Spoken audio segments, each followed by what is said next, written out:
All right, guys, today I want to show an old school armbar that I've been catching a lot in training, and you're going to surprise quite a few people with it. Works excellent no-gi, works even better in a gi. I just happen to be showing it no-gi today. And this move is so powerful and dangerous that, to my knowledge, it's banned in judo, believe it or not. So what you need to do, it's going to come from side control. It works better if you get like the modified scarf hold, the Kazuri case of gatame, because what happens here is guys are going to frame you or they're going to grab your bicep to try to get up, right? And what they're doing is serving up an arm lock that no one expects, because there are escapes from this position that I use like this, but I have to put my arm in a certain way. So what you do here, if you get someone that's pushing on you and he's trying to get out, my far arm is going to come over, pinch his arm, both my hands are going to go to his wrist, pinky towards the ceiling, I drop my weight down and lift this up. Okay, it's called waki gatame. It's an old school judo armbar, right? Now you can do it traditional too, but you don't have the mobility here. So you get a guy really pushing on you here and he's creating space. Again, switch your hips, come over the top, and you need to get your elbows inside here. Notice my legs, I want to have a good base. Drop my hips and pull up, all right? The mechanics of it on a traditional armbar, we want the thumb up, and that's how we hyperextend the arm.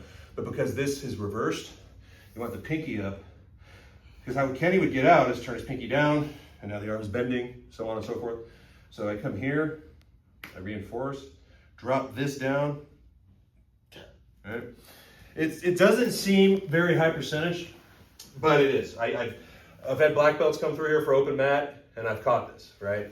But the downside with this is if you get too excited with it, or if your positioning's not right, they can jump out. Because I've also had other black belts that I have the position and I'm getting close and I don't do it the right way and I don't control and they hop over. So when you guys do this, you have to do it quick. You can't be super methodical on this, because if Kenny turns and he sees me going for it, he's just gonna go to his knees and I'm not gonna have anything at that point.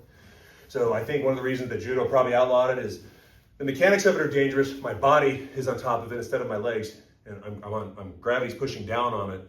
And plus you have to do it fast. More traditional arm bars, you can do them kind of slow. So I'll show this one again. You can do it from either one. I prefer it from here, especially off like a good knee cut guard pass. I'm here anyway, right? My arm's here. And there are other options too. If I come here, Kenny's goes for that. What I'm gonna do is, I bring this over first, typically. And I just slide this down. Let him, yeah, see, he's already tapping. Don't worry about this, right? Now, if you run into a guy who's strong or he knows your game, and I'm here and Kenny starts bending his arm and he starts fighting it, okay, come up, go into something else. Because you have to remember, with grappling or striking or anything else, the defense of one technique always leaves you open for another, right? For the sake of your training partners, I would practice this slow, even during live rolls, but in a match, it's a match, right? That's what you're there for. You're there to win. You're not trying to hurt anyone, but, and I've seen this used in MMA by some high-level black belts. Jiva Santana, who's known as the Arm Collector, I'm pretty sure in one of his MMA fights, he actually submitted a guy with this. I'd roll with him, phenomenal arm bars all around. But again, let them give it to you. If he's not giving it to me, I can take other stuff. I'm on top, I'm in control. But guys will turn. Guys are gonna alleviate the pressure by turning into you, right? As soon as he pushes, I bring this over, right? Once this is over, I slide this down to the wrist here.